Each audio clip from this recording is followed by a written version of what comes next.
There is a long-held belief that on occasion fairies will abduct a human and leave a changeling in their place. There was a time when fairy changelings were not uncommon, but they are rarely spoken of in modern times.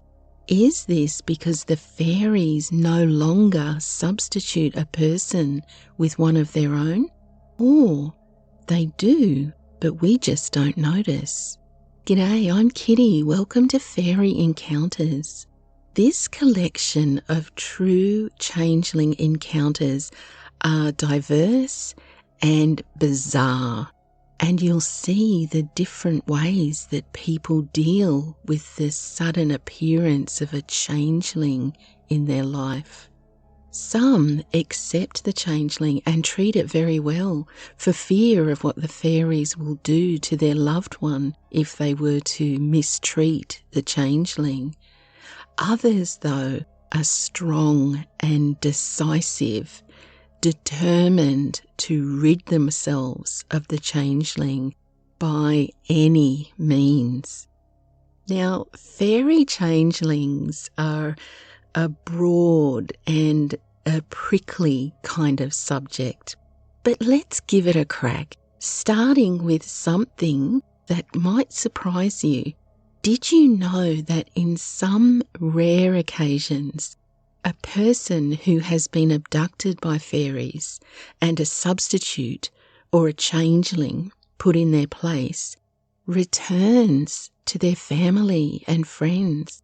These people are believed to possess knowledge of the good people and their ways, and may be in equal parts revered and feared in their communities. Mrs. Anne Foley, a native of Milehouse, Enniscorthy, and since dead, told me of another changeling. This fairy child never thrived but continually screamed. In desperation, the mother went to a wise woman for help. "Go home," said she, "and make up a big fire and put on a pot of water. Then, when 12 o'clock comes, you must harden your heart and lift up the child, and not minding his screams, dip him down into the pot of boiling water." Well, the woman did as she was told, and just as she was about to plunge the child into the big pot, it spoke. "You can leave me back in the cradle," said the changeling. "Your own child will be with you tomorrow." There is a certain amount of belief in changelings in this district, though people are reticent about the subject. There is, at present, a woman living about a mile from my home who is said to have been in the fairies. It is said that when a child, she got into a trance and remained so for years, neither talking nor eating. So it was understood that she was changed or taken by the good people and kept with them for years.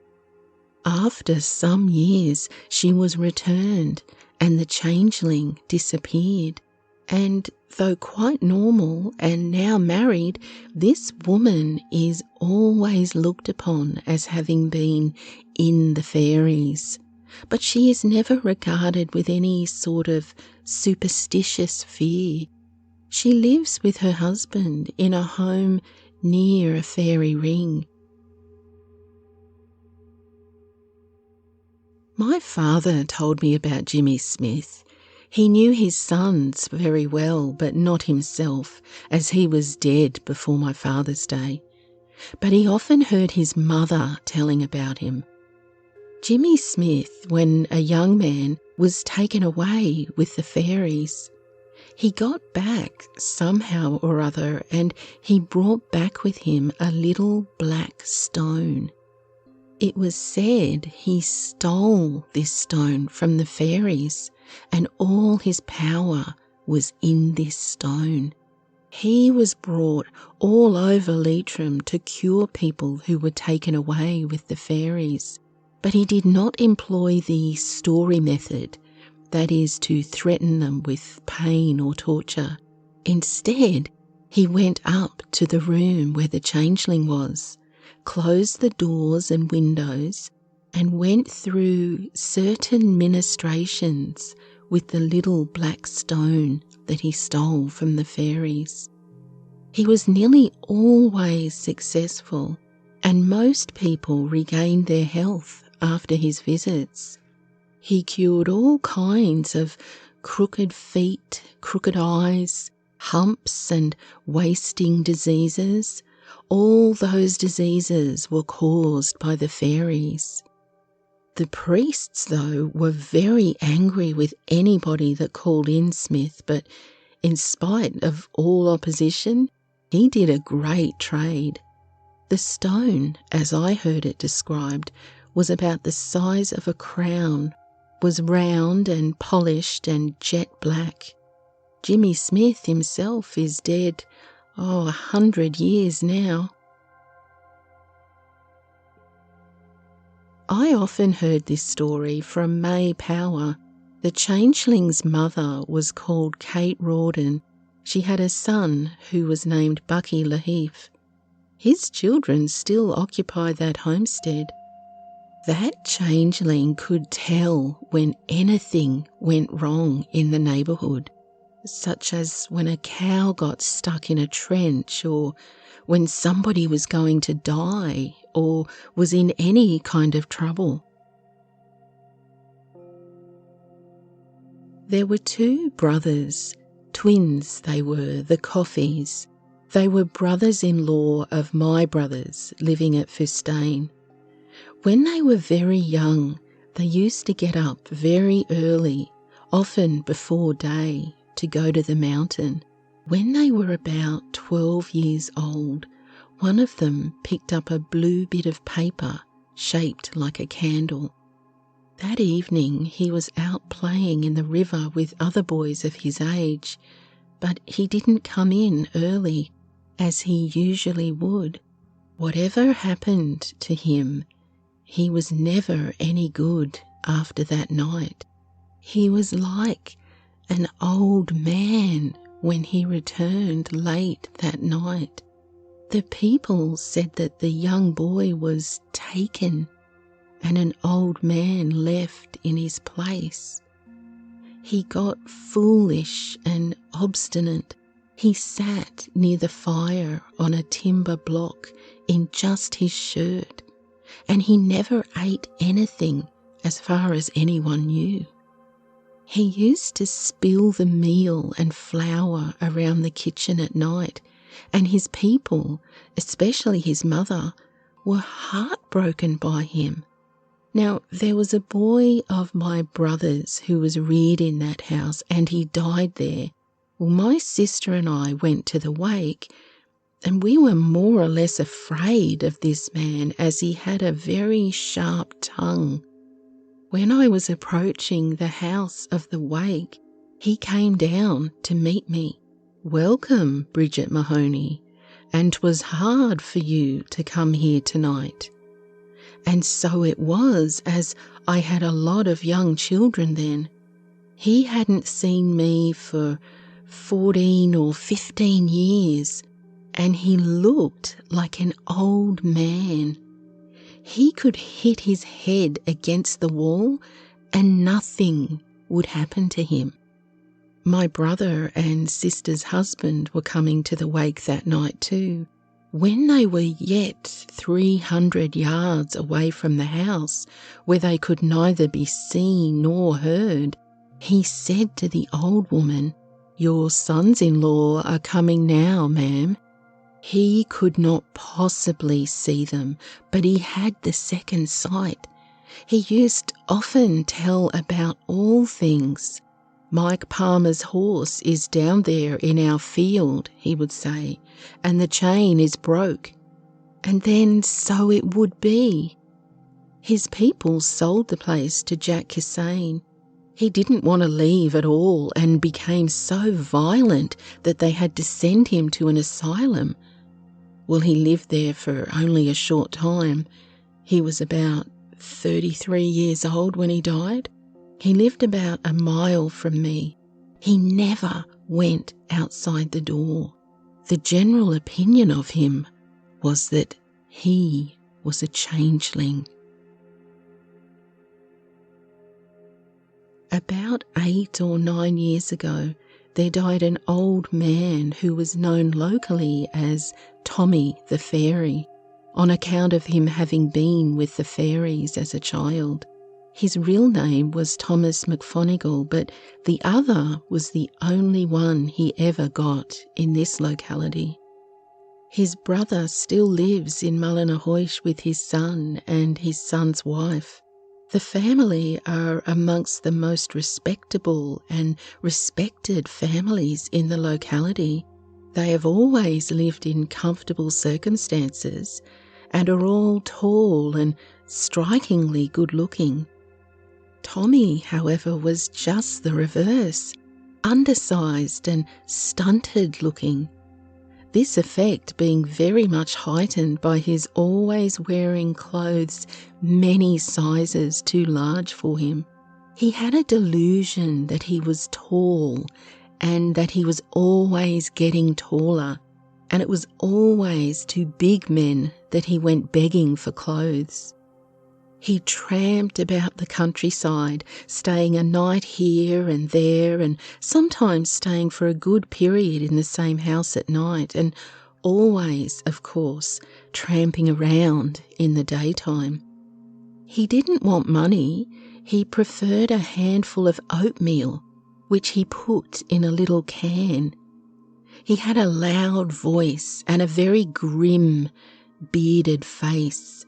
He was always cross and snappy, and the children looked on him as a sort of an ogre. He hated children and never went near his own people. Some 9 or 10 years ago, he was found dead in a lonely spot called the Back Leas at Drumbo. He had apparently missed the path through the woods and got lost when going to a house where he was staying at night. It was believed he died from exposure before he was discovered. Well, if that man was indeed a changeling, as his family and the community believed, he certainly lived a long and curious life among humans, which is uncommon. When a changeling is recognised or suspected, there are 2 primary methods usually used to deal with the situation, that is to say, to get rid of it. First is the soft approach.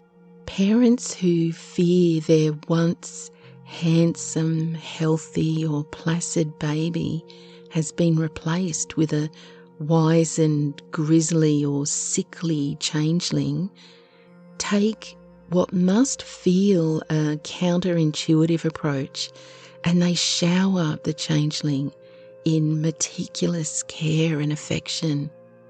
Though probably repulsed and terrified, they treat the changeling as if it were their own beloved child, in hope that the fairy will look kindly upon them, take pity on them, or think that they had passed a test and return their own born child. And we know that, at least on some occasions, this approach has worked.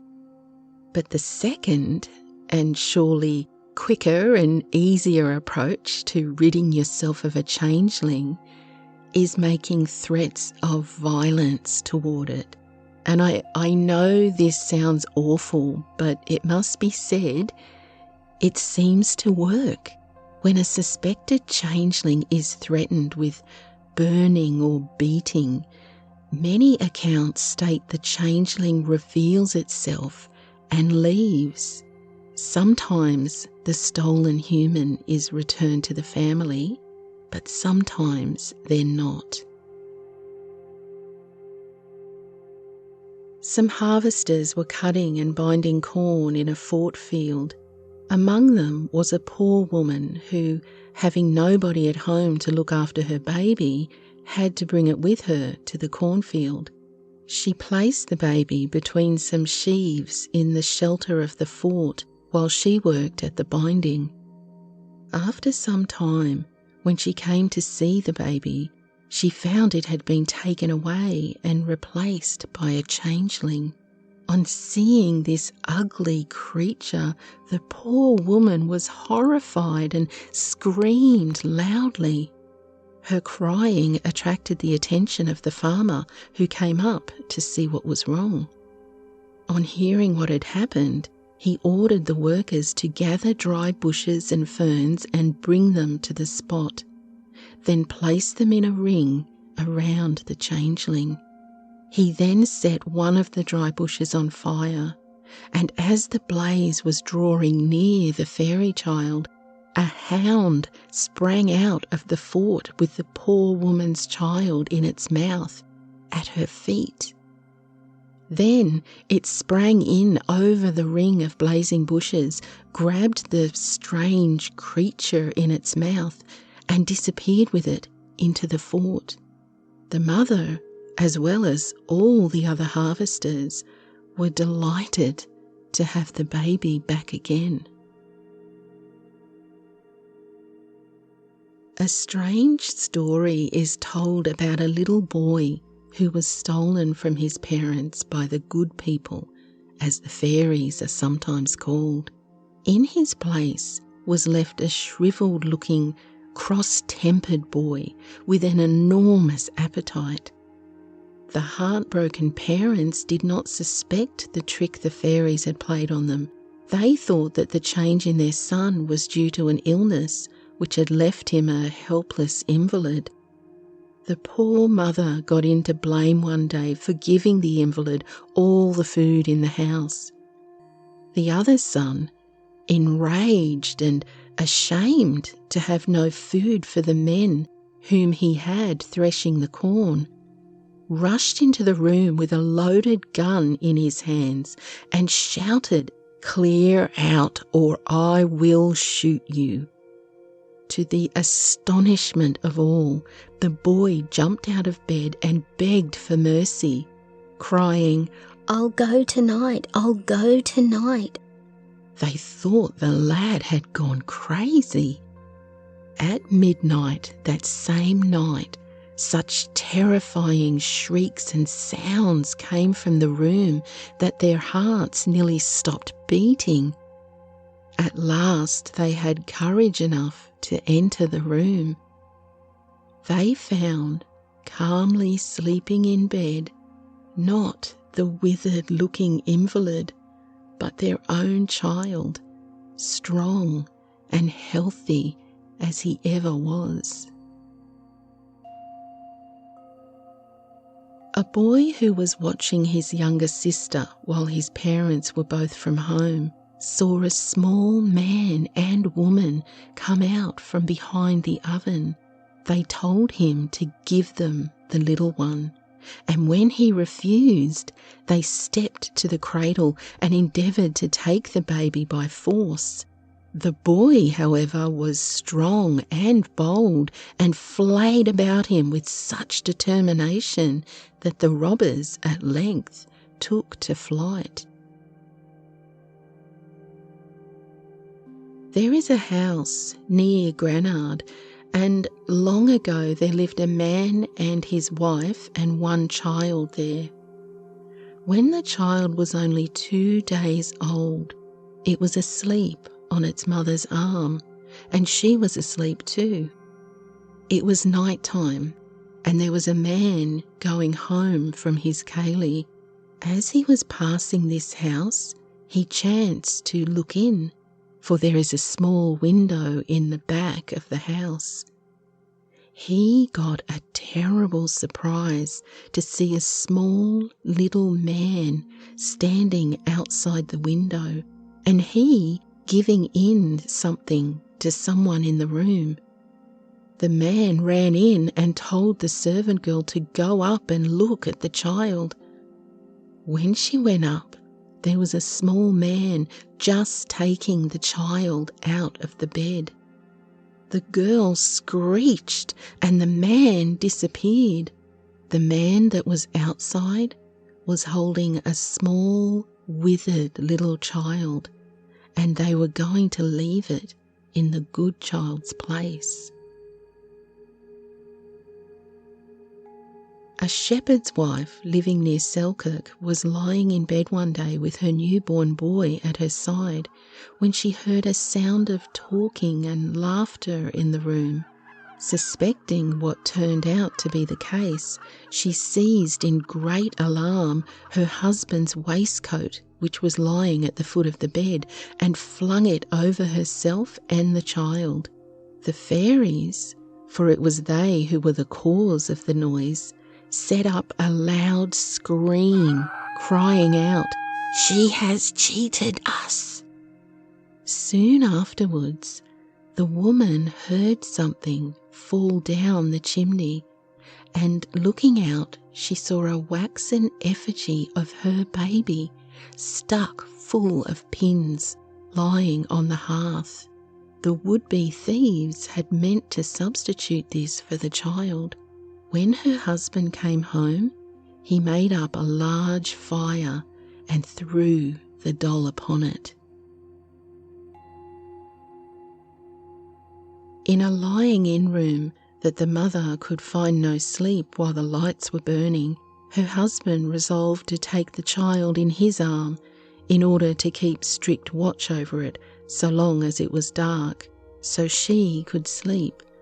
But, unfortunately, he fell asleep, and on being awakened by a shake of the arm, he saw a tall woman standing by the bed and found that he had an infant in each arm. The woman instantly vanished, and as he had forgotten in which arm he had held his child, there he lay, without knowing which of the two children was his own. One day, a mother had to go out in the field to work. She left a little boy of 11 years old guarding her child.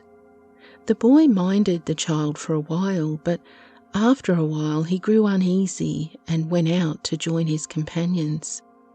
After he stayed a long time outside, he thought of the child and went in to see how he was getting on.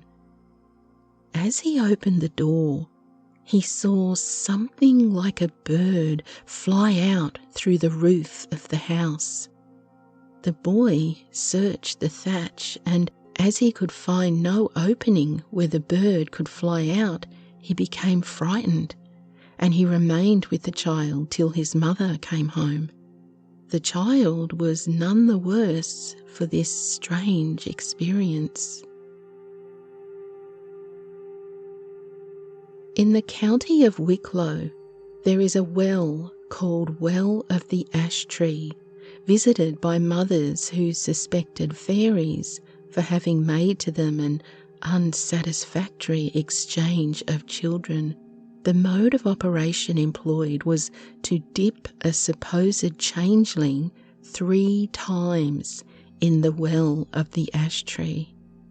If their own child was there, it would at once thrive and flourish after this dipping. If not, it was thought death must immediately ensue. The water of this well used to be brought away to distant parts of the country in order to cure fairy-stricken cattle, such animals being rather large and unwieldy for the plunge bath. Some say that fairies steal humans, particularly handsome and healthy humans, for to strengthen their own gene pool. But why fairy might steal a human baby or child, well, that's a little harder to figure, isn't it? Of course, it is long believed that fairy enjoy the company of children. It reminds us of something J.M. Barrie, the author of Peter Pan, once said. He said, "It is frightfully difficult to know much about the fairies, and almost the only thing certain is that there are fairies wherever there are children." Or could fairies abduct humans for entertainment? I wonder if they enjoy listening to stories about us as much as we do about them. Please let me know what you think in the comments. I'm looking forward to reading them. If you enjoyed this video and would like to support the channel, please consider joining me as a channel member. I would really appreciate your support. Just click the join button below to find out more. Until next time, stay curious. Cheerio.